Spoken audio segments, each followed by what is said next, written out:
And we are live! Good evening and welcome to Mishnah Mastery! Yay! We've got our live virtual studio audience on Zoom and we are ready, guys, to dive into the world of Chapter 5 and Chapter 6 of Masechet Bechorot, Masechet Bechoros, Masechet Bechorot, whatever you call it, it's Chapter 5.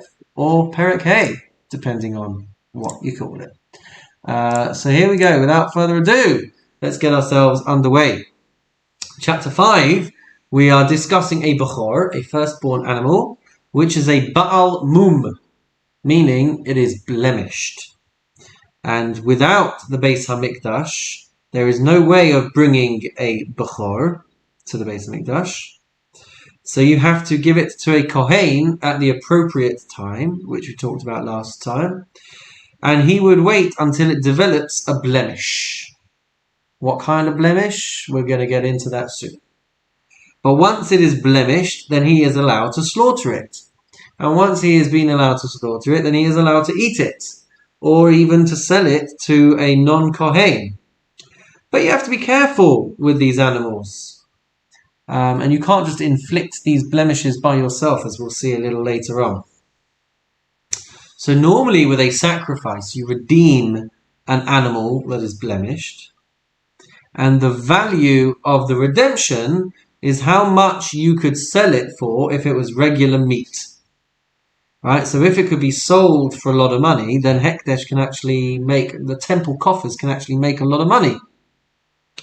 But with regards to a firstborn animal, and with regards to Ma'aseh Behema, the 10th animals, they can't be redeemed.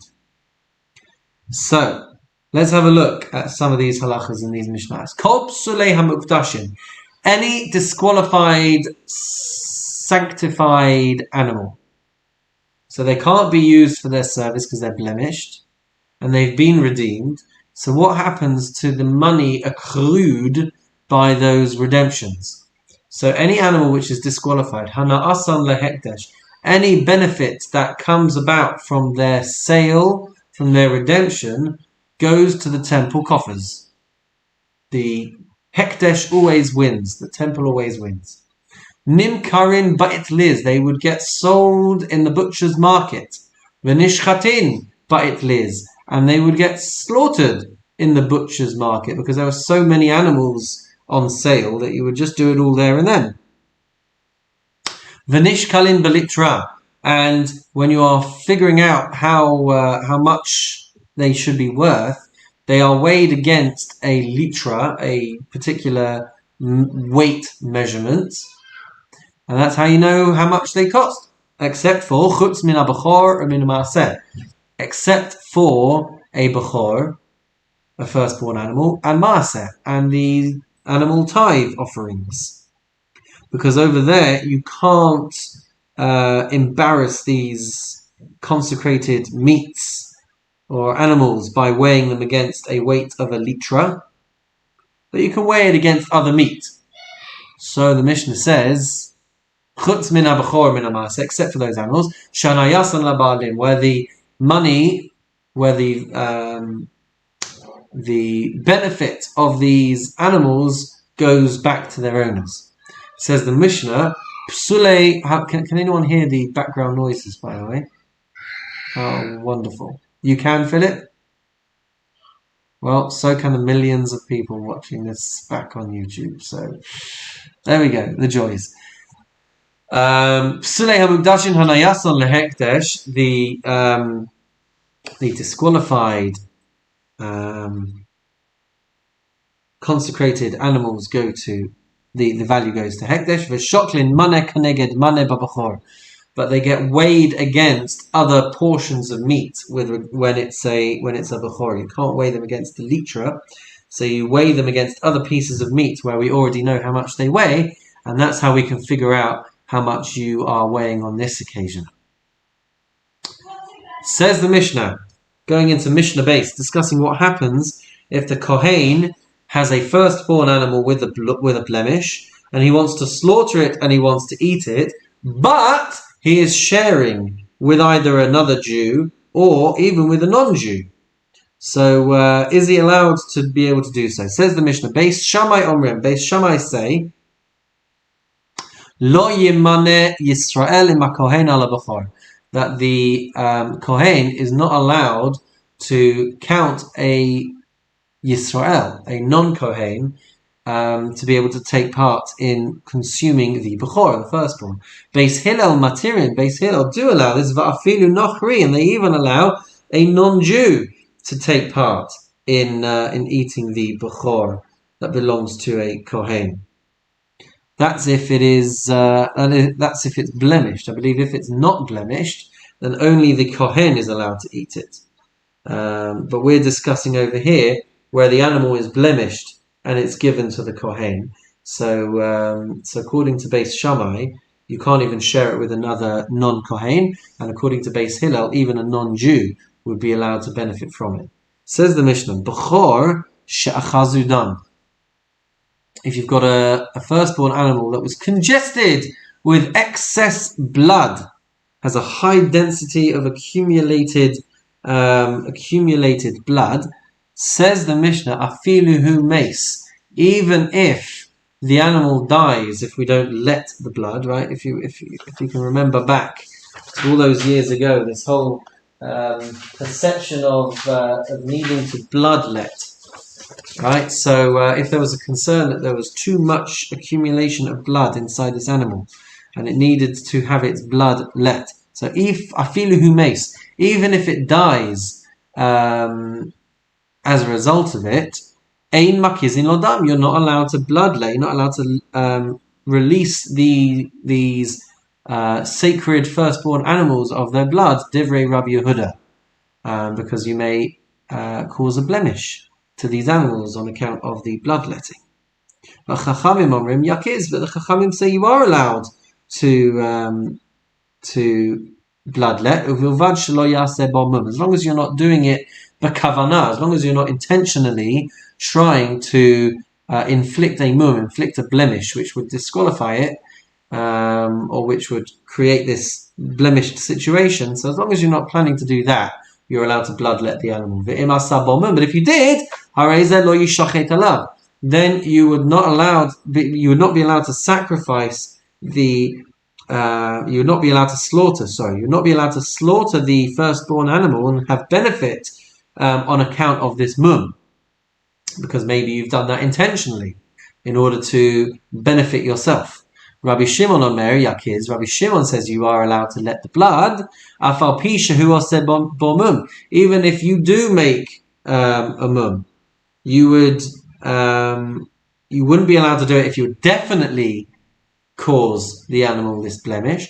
But if you were doing it in a way which would not ordinarily bring about a blemish, but then it ended up getting blemished, so Rabbi Shimon says you would be allowed to do it, and we're not going to penalize the Kohen in this instance. But we'll see more about penalizing on account of intentional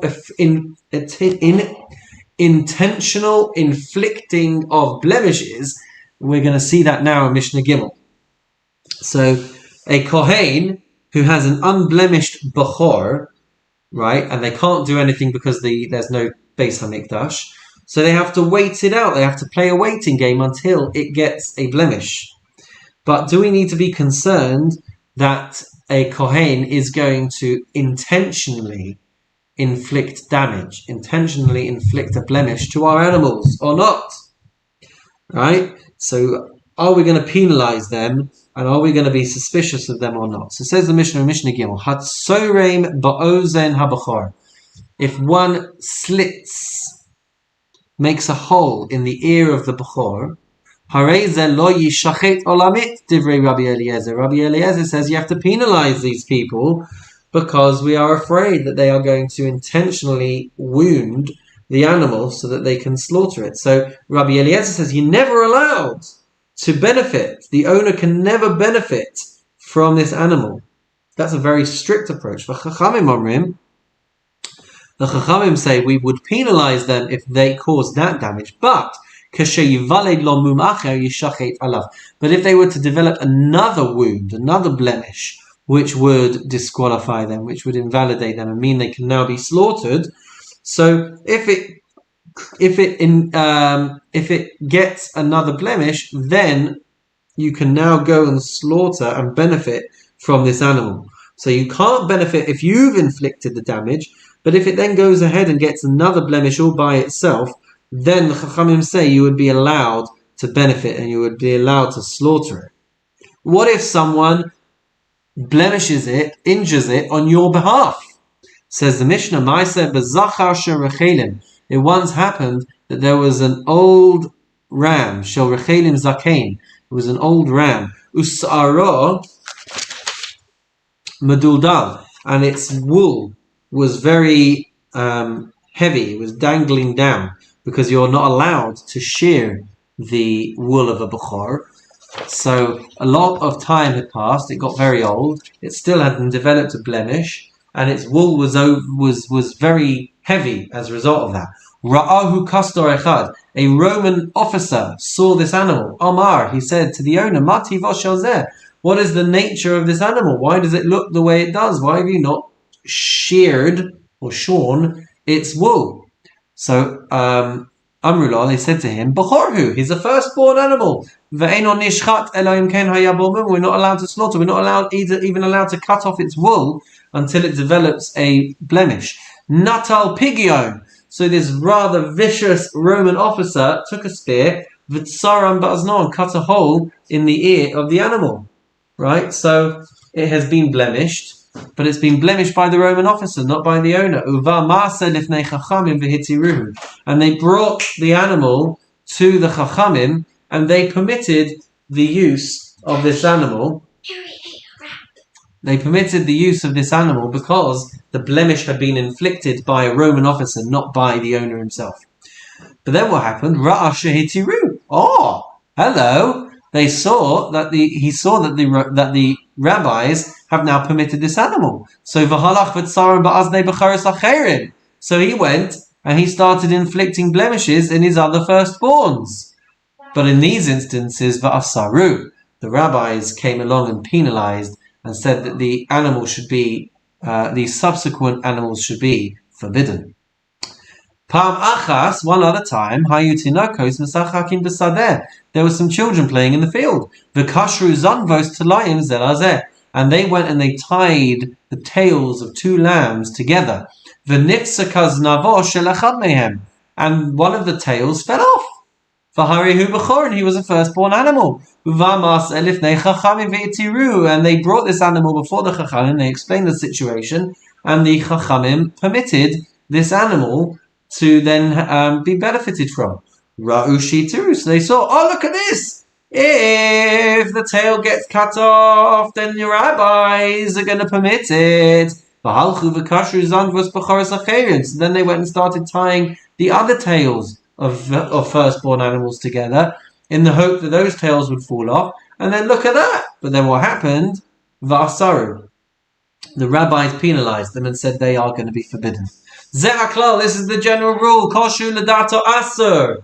If you are intentionally doing this in order to benefit yourself, then the rule is they are forbidden. But if these things happen inadvertently, or if these things happen by other people in a way that benefits you, then mutar, and they're going to be permitted.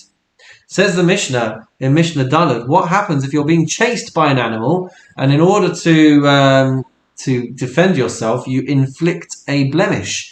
Haya Bechorot 4, if you are being chased by a firstborn animal. Uva'ator, and you kick back in order to defend yourself. Va'asa bomum, and you inflict a wound. Hareze yishchot alav. So no harm done, you haven't done it intentionally, it's been self-defense, so you would be allowed to slaughter this animal. Says the Mishnah,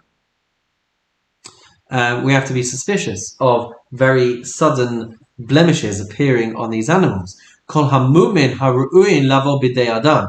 If we start to see blemishes which would typically be brought about by human interference, so ro'im Yisrael ne'emanim. If the shepherds of these animals are Yisraelim, then we can believe them that they haven't been the ones to have intentionally blemished these animals. V'roim kohanim einam ne'emanim.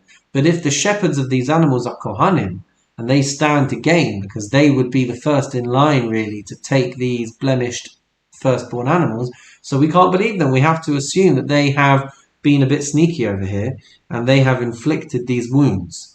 But the Yisraelim, we don't need to be concerned. Rabban Shimon ben Gamliel says, Ne'eman hu al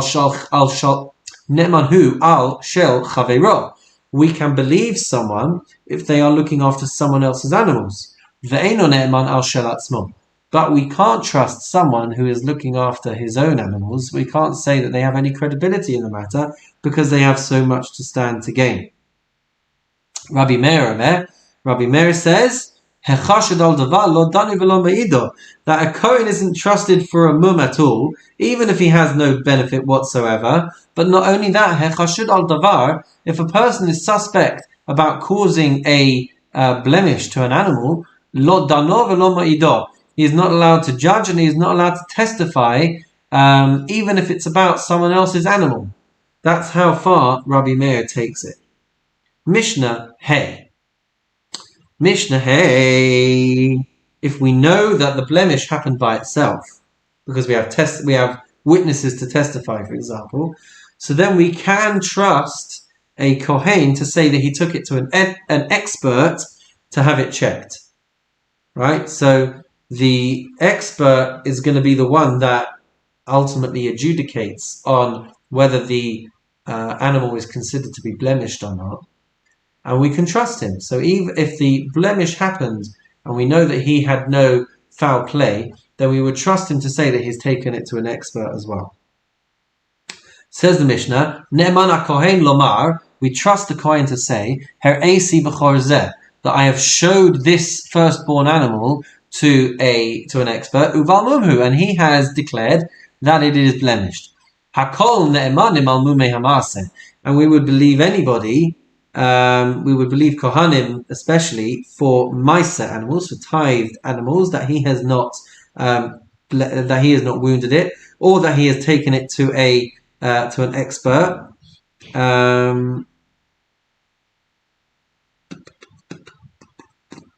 We would trust the Kohen. Says the Mishnah, what if they are obvious blemishes and there is no expert nearby? Do we have to go and find one? So the Mishnah says, if you have a firstborn animal whose eye has been blinded, which is an obvious mum, it shouldn't really need an expert to say that it is blemished. Or shenikta'a yado, or the foreleg, the arm effectively, of the animal has been cut off. Shenishbara raglo, the back leg has been broken. So these are all obvious blemishes. Rabbi so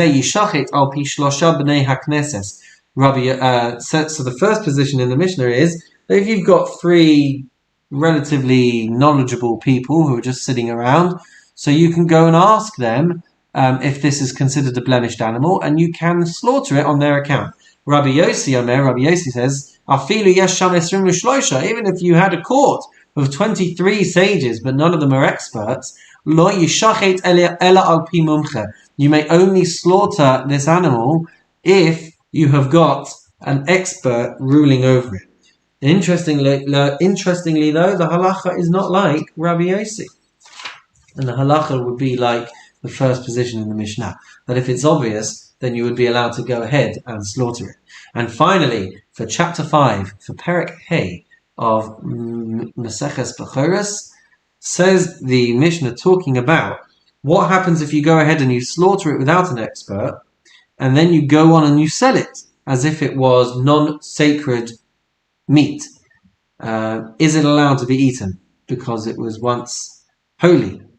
Says the Mishnah, Hashoichet es ha-bechor, a person goes and slaughters a firstborn animal, umecharo, and he goes and sells it. V'noda shelo her'ahu, and then it turns out that he did not show it to an expert. Ma she'achlu achlu, whatever has been eaten by the purchaser is considered to have been eaten. V'hu yachazir lahem es hadamim, but then he has to go, the seller has to go and return the money to the customer, even though what there has been meat that has already been eaten, even though there has been benefit, he has to go and return the money to these customers. Uma shelo achlu, and whatever has not been eaten, habasar yikaver, that the rest of that meat gets buried because it can't be used. And he has to pay that money back as well. Person goes and slaughters a cow and he sells the meat. And then we find out that the meat was treif. What has been eaten has been eaten. And they get their money back. And what has not been eaten, they have to give the meat back. And then you have to give them their money.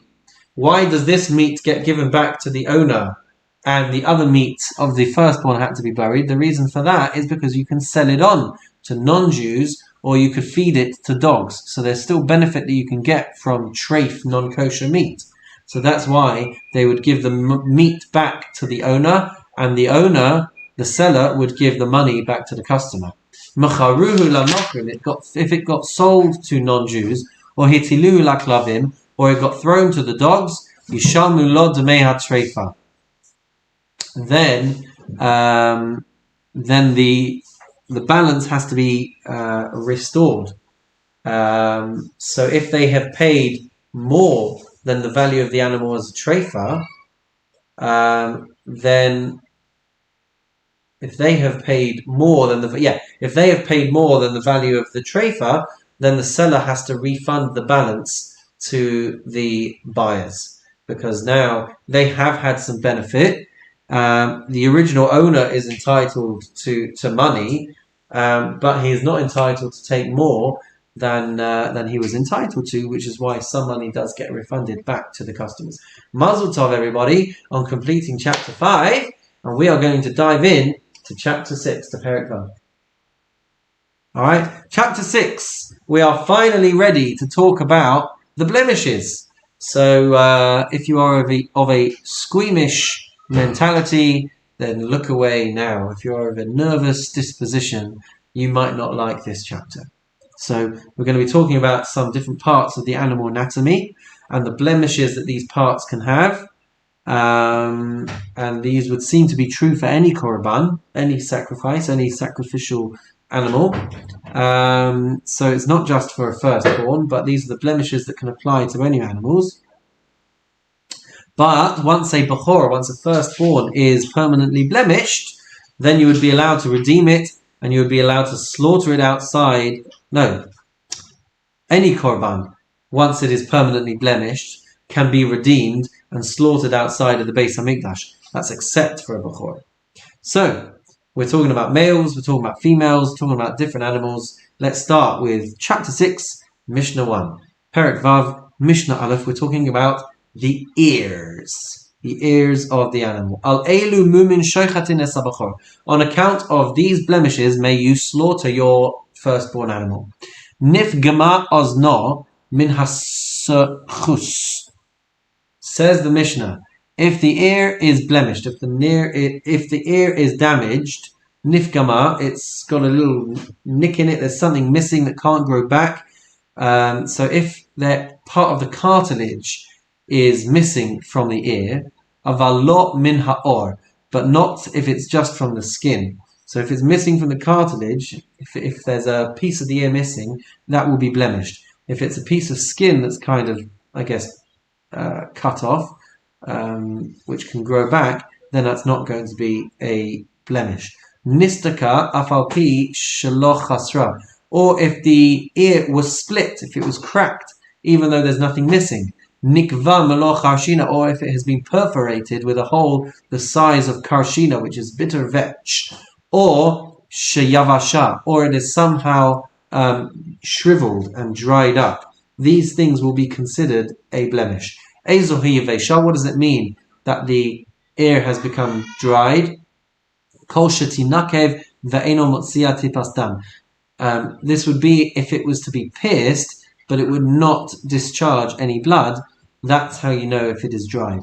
Rabbi Yossi ben Meshulam Omer, Rabbi Yossi ben Meshulam says, Yevesha when we say that it's dried up, or it says on the screen they're desiccated, it means that it is so dry shetahei nifraches, that it will crumble away if you were to touch it. So it must be decomposing even to be considered a blemish, according to that second opinion of Rabbi Yossi ben Meshulam.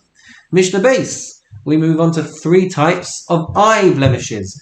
Says the Mishnah, ris shel ayin shenikav, if the eyelid of the animal becomes perforated. Shenifgam, or it has been damaged in a way similar to the way that we were seeing before, might be missing a piece. Shenisdak, or it has been split. Says the Mishnah, not just those examples, but harei ve'einav dak, or if there was a cataract in the animal's eye, or tavalul, or there is some kind of situation. This is interesting. Tavalul means that the iris and the pupil are mixed up. So there's the white of the eye is somehow cutting through or penetrating through the iris and the pupil of this animal's eye. So if the animal is suffering from a tivalul, or chilazon nachash, or it has a growth in the shape of a snake, or ve'enav, it has a growth in the shape of a, says there, or a snail, or it says there a berry-shaped growth covering the pupil. So these are all different types of growths that are going to become blemishes for these animals. Says the Mishnah, ve'ezahu tevalul. What is a tevalul? Lavan haposek basira v'nichnas b'shachor. It's when the white of the eye is cutting through the pupil and it's cutting through the iris and it's entering into the pupil. That is a tevalul. B'shachor v'nichnas b'lavan. But if the pupil is kind of spreading out and is cutting through the white of the eye, eino mum, this is not a blemish. She'ein mumin b'lavan, because you can't have blemishes occurring in the white of the eye. If the white of the eye is cutting through the black, the pupil, then that's a blemish. If it's the other way around, the Mishnah says these things are not considered blemishes. Mishnah Gimel, a couple of other eye blemishes. Says the Mishnah, chavar vad, if you have got specks or spots on the eye, or v'hamayim hakvuim, or you have got constant tears streaming from the animal's eye. These could be blemishes, but they have to be inspected by an expert because they might not last. Ezehu chavar vad hakavua. What is considered a constant speck or spot? Kol sheshaha shmonim yom. They have to last for 80 days. If they persist for 80 days and a expert sees that they have persisted for 80 days, then it will be considered a blemish. Rabbi Chanina ben Antignas says, Bodkin oso shlosha pa'amim b'soich shmonim yom, that you have to inspect it 3 times within 80 days. Day 27, day 54, day 80. That's what I've got written in my notes. So the point here is that all of these other things were definite blemishes. All the previous blemishes that we've seen have been definite, but these ones are subject to time passing before they can be ruled as definite blemishes. Ve'elu heim ma'im hakfuim. And this is what would be considered to be constant tears. So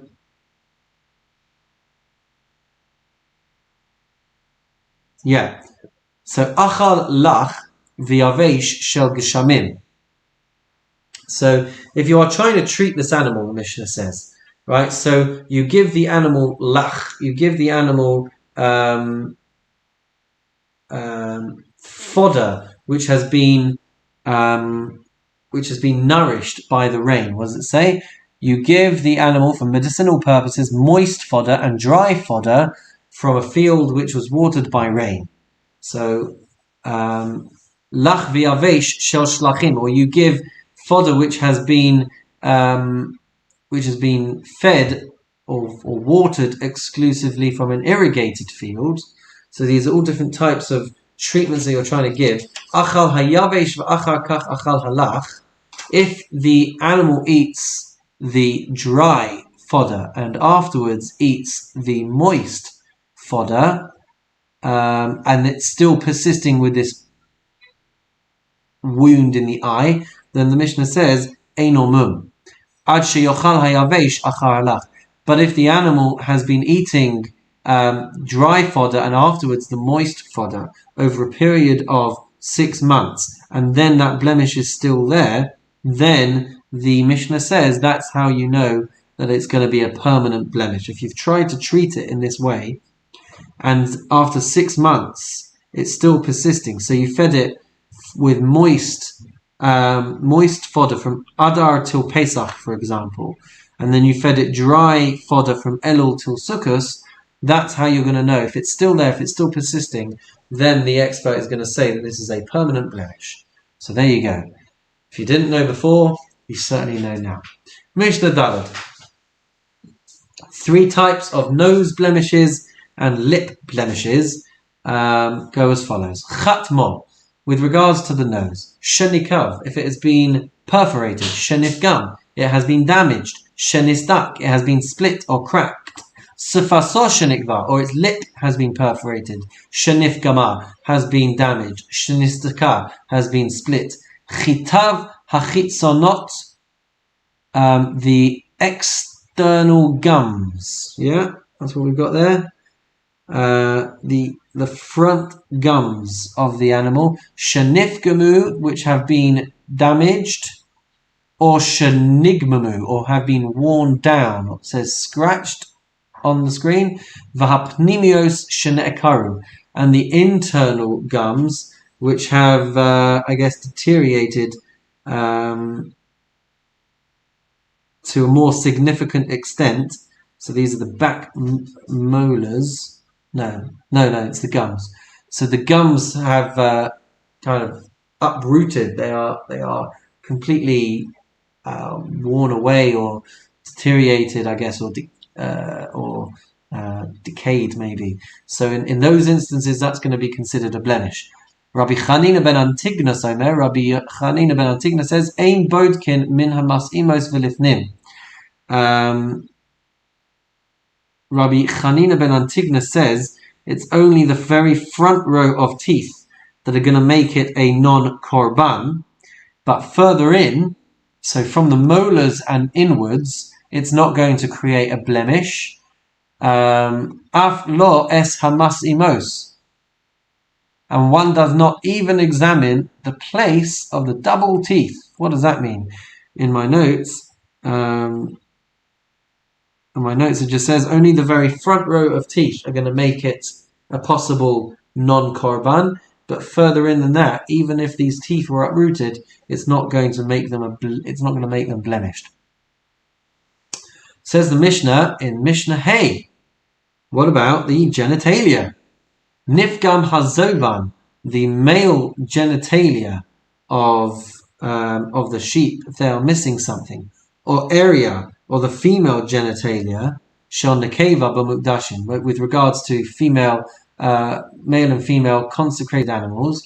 Nifgam hazan. Have I read that right? So if the male or the female genitalia have been damaged, that's going to make it blemished. Nifgam hazanav mina etzem, or if the tail has been damaged on the tailbone, avalo min haperek, but not if it was damaged from as high up as the joint, only if it's the vertebrae of the tailbone, or shahaya rosh hazanav, or you've got the end of the tail, maftzil etzem, which is exposed and exposed, it's split and it's exposing the bone within, or sheyesh basar ben chulia lechulia melo etzba, or it has got in between the vertebrae of the tailbone. What's it got? It has got a finger breadth of flesh between one joint and another joint. So I don't know if we can even picture such a thing. But that's how you're going to know if the tailbone is considered blemished. If it has got between the vertebrae of the tailbone flesh of a full finger breadth inside in between these vertebrae. Mishnah Vav. Ein lo beitzim. If there are no beitzim, meaning if the animal has no testicles, or ein lo ela beitza achas, or if it only has one testicle, these things are going to be blemishes. Rabbi Yishmael says, Im yesh lo shnei chisin. If the animal has two sacs, yesh lo shnei beitzim, then you can be sure that it has two testicles. Ein lo ela kis echad. If it only has one sac, ein lo ela beitza echas, then you can assume that it only has one testicle, in which case it's going to be blemished. According to the first position, you could have two testicles in one sac. But according to this other position, Rabbi Yishmael says, if it has two sacs, even if you can only feel, assuming you are inclined to feel, so if you can only feel one of the testicles present in the sac, if there are two sacs there, Rabbi Yishmael says, there are going to be two beitzim, two testicles, even if you can't feel it. Rabbi Akiva says, it might not have two testicles, so you have to check. I'll leave this to you guys rather than to me. Moshivo al akuzo umamaech. You have to sit it down on its rump, and you have to massage the area to see if it's. It says mashes the sac there. I've got massages. I'm not sure if there's a difference between mashing and massaging, but you have to nonetheless feel about and try and, I guess, get the missing testicle to present itself. Im yesh sham beitza sofalatzet, and you have to feel around to see if there's going to be a testicle that presents itself. If not, then it's going to be blemished. Ma'aseh shemiach velo yatzas. There was one time where they did this experiment to feel around for the missing testicle, and it did not come out. V'nishchat, and they slaughtered the animal. V'nimtzeis devuka baksalim, and they found that it was attached. It was there, but it was stuck up by its loins. V'hitir Rabbi Akiva. Rabbi Akiva permitted the animal as a ba'al mum, as a blemished animal, because it was there to come down. It just didn't come down. Va'asa Rabbi Yochanan ben Nuri. And Rabbi Yochanan ben Nuri forbade it because he said that this was a Bechorot that was erroneously slaughtered. Moving on to Mishnah Zion. Says the Mishnah, Ba'al chamesh raglayim. What if it's got 5 legs? Or she'ein lo ela shalosh, or it only has 3 legs. V'sheraglav kalutos shel chamor, or its hooves were closed off like a donkey. V'hashachul, or I've written down what's a shachul. No, I haven't. Okay, or if it is a shachul, it's missing a leg, I think, or v'haksul, or it is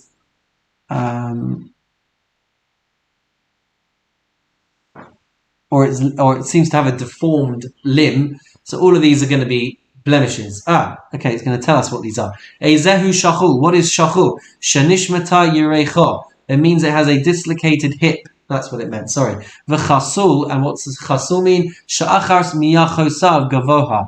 And one of its thighs is higher than the other, so it has a deformed leg. So these things are going to be considered blemished if it's in the leg region. Mishnah Ches. Nishbar etzem yado. The bone of the front leg is broken. Ve'etzem raglo, or the hind leg is broken. Afal pi she'eino nikar. Even if it can still walk, you can barely tell that it's broken. If it is broken, it's going to be considered a mum. Mumin elu mana ila biyavne. And Ila, who is an expert in blemishes, listed these as blemishes. Vahodu lo chachamim, and the sages agreed with him. They deferred to his expertise. Va'od shlosha hosif, and he added another 3 blemishes as well. Amru lo, the sages said to him, lo shamanu eselu, we've not heard of these 3. What were these 3? Es shegalgal eino agul kishel adam. If the socket of the eye of the animal is rounded like a human eye socket, ufiv doma l'shel chazir, or the mouth is a similar shape to that of a pig, meaning that its front lip was protruding over the lower lip, v'shenital rov hamadaber shel lashono, or if a large part of the tongue was missing. So those three were added on by Ilah, the expert in Yavne. Uveisdin shel achareihin amru harei elumim. Subsequent Batei Din said that these things should be considered blemishes. Mishnah Tes. So Maaseh shahalachi hatachton odef al ha'elyon. There was an occasion when the jaw, the lower jaw of an animal, as opposed to the lips in the previous Mishnah, which the sages had to agree to. So there was an occasion when the jawbone, the lower jawbone of the animal, odef hala elyon, was protruding over the upper jawbone of the animal. V'shalach Rabban Shimon ben Gamliel l'chachamim, and Rabban Shimon ben Gamliel asked the chachamim for a psak, for a ruling. V'amru, and they said, harei ze mum, this is a mum. Ozen hagadi, if you have the ear of a goat, shahaisa kfula, which is doubled up and appears to look like two ears, amru chachamim, the chachamim say, bisman shehi etzem echad, if it is all one cartilage, but it's all part of one ear, but it's just built up cartilage to look like two ears, then the chachamim would say, mum, it is blemished. Vim eina etzem echad, eina mum. But if not, then it is going to not be considered a mum. No, so let me try that one again. When there is bone of the additional ear, then it's going to be considered a blemish. But if it is one ear bone and on it is this built up cartilage which makes it look like two ears, then the chachamim are going to say, Einomim, it is not going to be blemished. Rabbi Chananya ben Gamliel Omer, he says, Zanav hagadi shehidom el shel chazir. If you have a tail of a goat which is curled up like the tail of a pig, v'she'ein ba shalosh chulios, and it does not have three vertebrae, says Rabbi Chananya ben Gamliel, harei ze mum, this would also be considered a blemish. Mishnah Yud, Mishnah 10. Rabbi Chanina ben Antignas Omer, Rabbi Chanina ben Antignas says, Es shiabeles be'eno, if the animal has a wart in its eye, v'shanif gam etzem yado, or where the bone is damaged, so there's a bit missing in the bone, v'etzem raglo, or from the back leg the bone is damaged, v'shanifsak atzmo shebapiv, or the jawbone is missing a piece, these are going to be blemishes. Eino achas gadola va'achas katana, what if one eye is bigger than the other? Azno achas gadola va'achas katana, or one ear is bigger than the other. B'mareh, it's going to depend on what you see. It's subjective. Avalo b'midah, it's not going to be objectively blemished. If you look at this animal and it looks really weird because one eye or one ear is bigger than the other, then it is going to be declared blemished. Rabbi Yehuda Omer, Rabbi Yehuda says, Achas mibeitzav gadola kishtayim b'chaverta. If one of its testicles is as big as two of another animal's testicles, that would be considered blemished. V'lo hodu lo chachamim. The chachamim did not agree with him on this. Mishnah Yud Aleph, Mishnah 11, talking about the tail of a calf.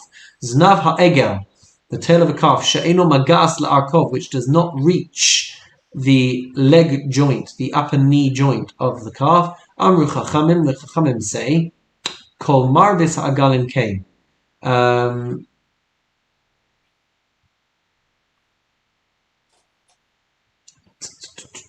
Kol marbis ha'agalim kain. I think this is saying that they all grow like this. But kol's munch... It is a blemish because all growth of calves is in this manner. So I see. If the tail does not reach the leg joint, then it's going to be a blemish, because the Chachamim say that they should be growing like this. They should be growing up until this upper knee joint. So if they haven't, that's going to be considered a blemish. Kol zman shein magdilin heim nimtachos, but as long as they grow, their tails are extended beneath the leg joint. So,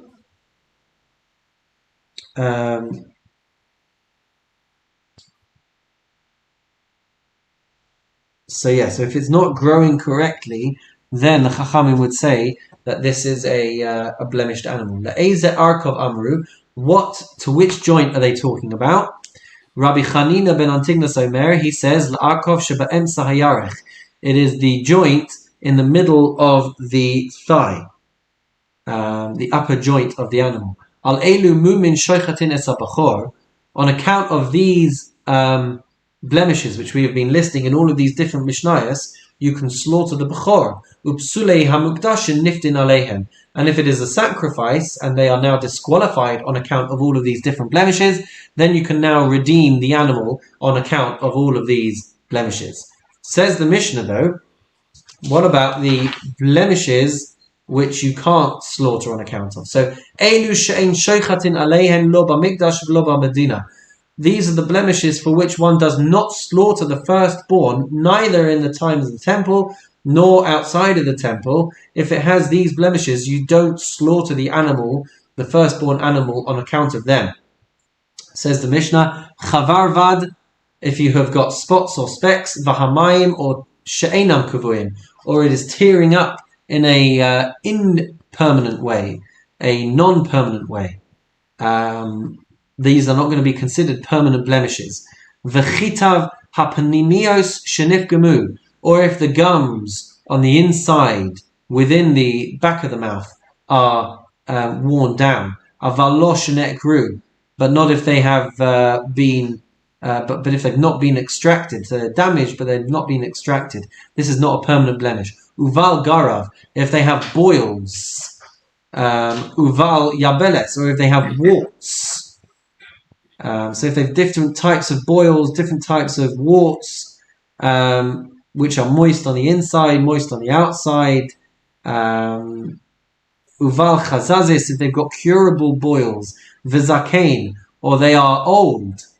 V'choleh, or they are sick, so they might not be able to walk properly, but they are not blemished. Umazuham, or they are foul smelling.